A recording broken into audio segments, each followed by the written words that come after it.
Assalamualaikum, salam sejahtera. Ini agenda Awani, saya Syafzan Johari.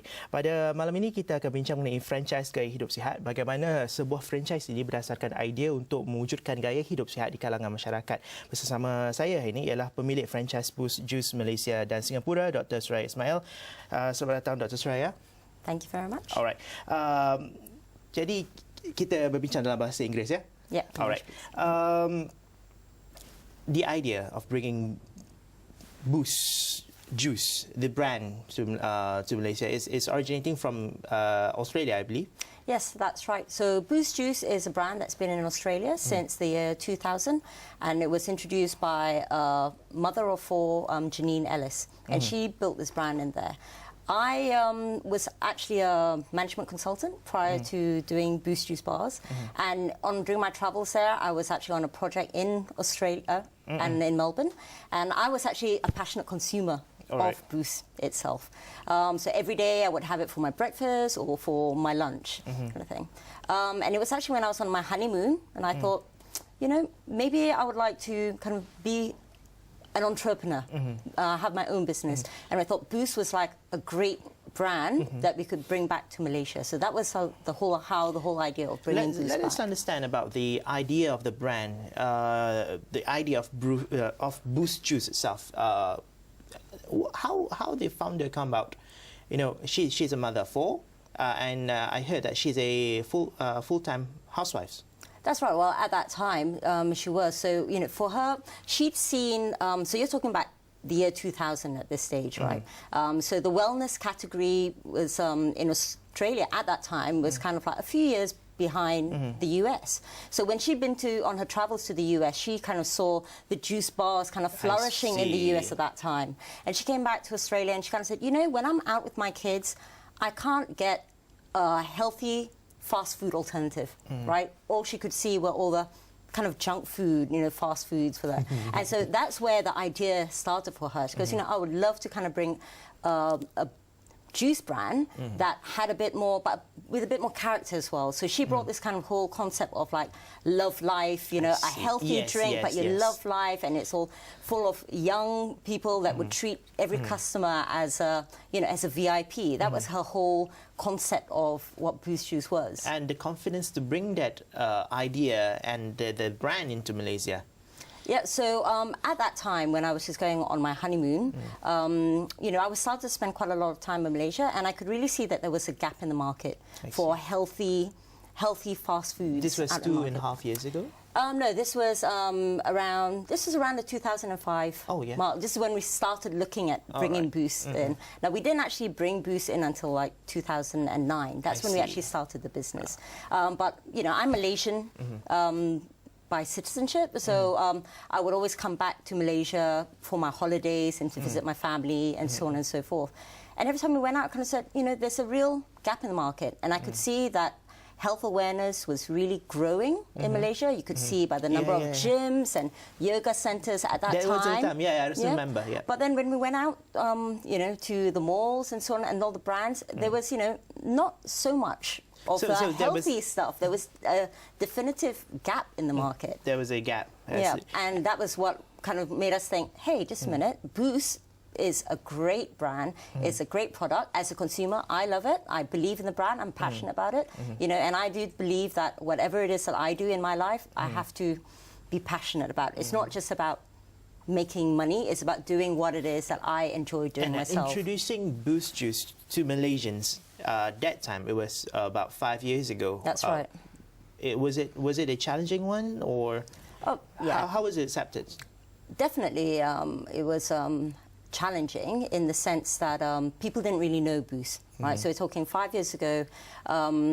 We kind of brought in this brand, and we were very lucky because from day one, actually, the customers loved it. Right, so we opened our first store in a very strategic location. We chose Surya KLCC in the forefront of their food court, so it was very visible. And you know, and Boost is all about like bright, vibrant colours that grab the customer. It's a very grab and go, impulsive buy kind of concept, you know. So it worked very well for us in Surya KLCC. But then again, the demographic of KLCC is, you know, a lot of business workers, a lot of tourists, and so on and so forth. So maybe they were kind of more versed towards healthy things and Yes. drinks such as booze kind of thing. But then once we started moving out to other regions, so our second store was actually in Subang Parade. Yeah. Suburban mall, Family-centric. different income bracket, so, and we learned so much from that. It was more of a challenge. We had to work for it to actually make the sales kind of thing. It didn't just come to us, right? We had to educate the customers. So education of the customers was a key thing, and we kind of did that through a lot of marketing and making people try. We really believe that if we just got customers to try our drink, even just once, they would love it, and they would be our loyal customer, for the rest of time. And so that was kind of a bit of a challenge, because at that time, our price point was a bit high, because we didn't have the economies of scale that we have today. I see. Yeah, we only had 1 and 2 stores, and we have to import a lot of these items from Australia and from other parts of the world for our premium fruits, such as our strawberries and our blueberries and raspberries and so on and so forth. So we had to work on that and build it up. But by doing that, by opening stores, and then after that we opened in Bangsa Village and Mid Valley. Again, 2 very different type of customers there. So with these 4 stores, we then stopped and really kind of tried lots of things in the market, different kind of approaches to get customers to come and try the drink and so on and so forth, and educate them about what we were about. All right, okay. We have to take a break for a while. And when we come back, we'll talk about the wellness industry as a whole. Sure. All right. Kita akan kembali selepas ini. Jangan ke mana-mana.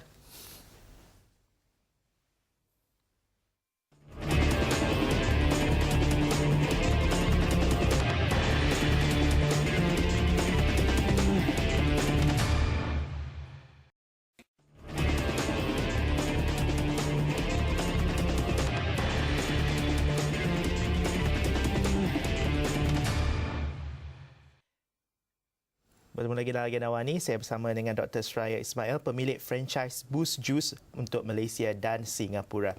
Alright, we're talking about how you built the brand here in Malaysia and the challenges that you faced. Now, after 5 years, how is the industry is about? I mean, when we talk about the wellness industry as a whole, is there still opportunity for any players to come into the market?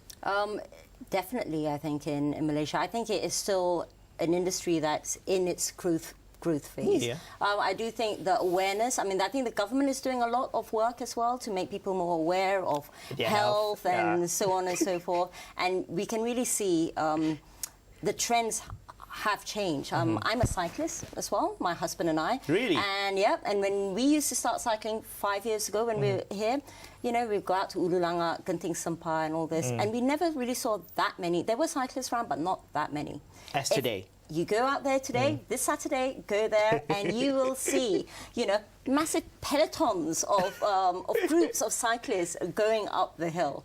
So, we can see it for ourselves, how the trends really are changing, and, we're not saying that everyone has to be totally healthy and, don't eat anything bad, What we'd really like to try and say is that, okay, you can have your treats, your nasi lemak, your nasi goreng, all of that stuff. But, once in a while, you must exercise. Balance it. Yeah, you must balance it out. You must go out, have activities, And if you want a treat that is healthy but tastes delicious, have a Boost Juice. We're giving you an alternative there, kind of thing. So if you have that a few times, a week, that's great. And for gym goers as well, because we have a range of drinks that are protein-based, for example. Our Gym Junkie is very popular amongst males and females who like to go to gym. And as a recovery drink, it's also very good. It's got that great combination of carbohydrates and protein to get you back up to speed after a hard workout.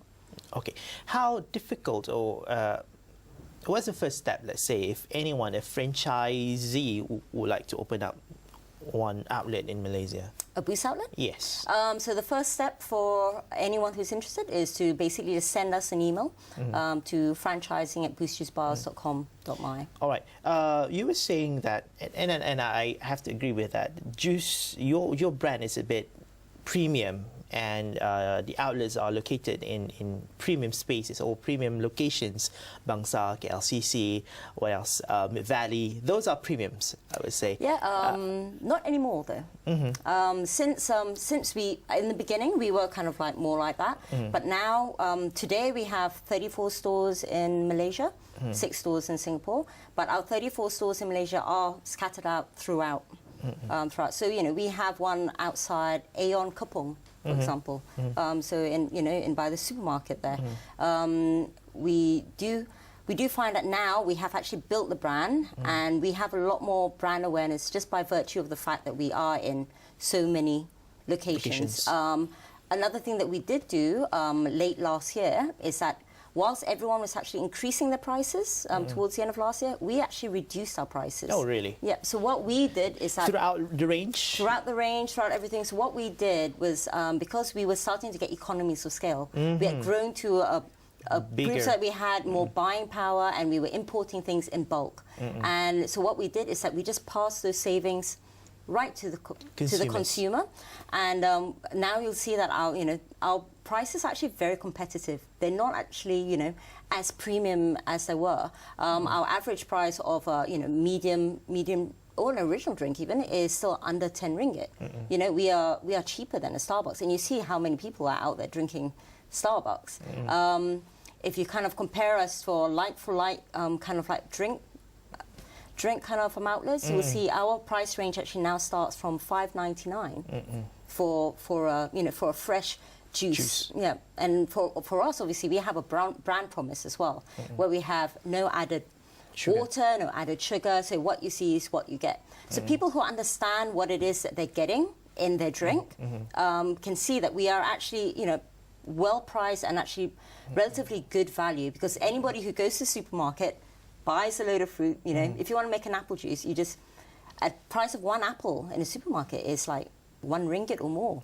To make an original size apple juice, you need to put five apples in it, right? And that's just you making it yourself at home. Okay, right? It's 5 ringgit already. Yeah. So you know what I mean? So so I think people who understand what's in our drinks and understands health and the cost of things, they don't see it as so much of a premium. Yes, I do understand that it is still, in Malaysia it's more of a challenge, because you can go out and buy your roti canai and your chicken rice for, have a meal for like 5 ringgit, so it is a challenge. But people who understand the cost of fresh fruits and vegetables kind of can understand where our pricing is at.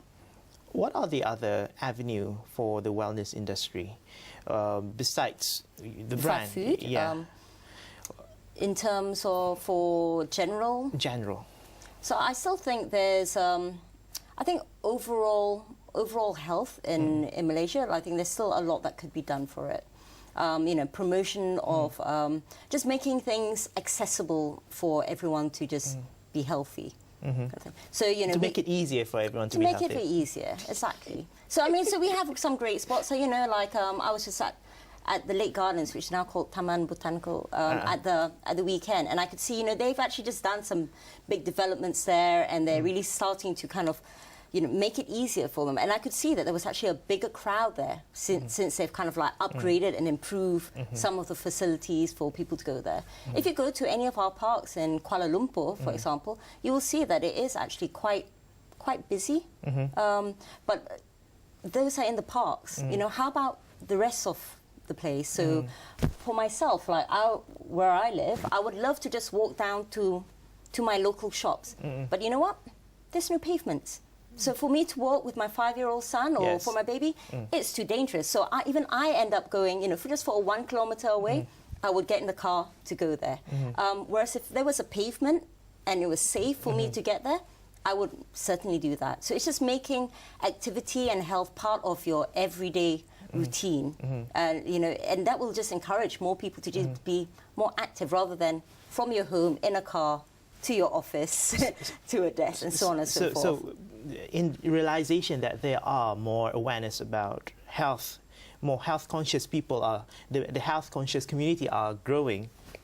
So this is a big opportunity for your brand as well as other wellness product or wellness brand to come up and Definitely, yes. There's definitely opportunity there. I mean, we're basically listening to our consumers as well. We get a lot of feedback from our customers and from, we have a loyalty membership, so, you know, they give us feedback, and we have focus groups, and we also do surveys to them as well.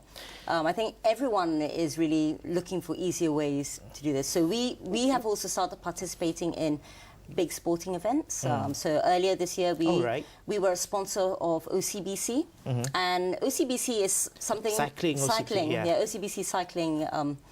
And I have actually participated just as a participant for the last 3 years, and I have seen the growth even of that. So you can really see that is what people want to do. So events like this, and you know, the Standard Chartered Marathon and all these events, they're great for the country. You know, it gives everyone an opportunity to go out there and be active. So yes. All right, Dr. Suraya, we have to take another short break, and when we come back, we'll talk about the future of Boost Juice brand in Malaysia and Singapore. Don't go away, kita akan jumpa lagi selepas ini.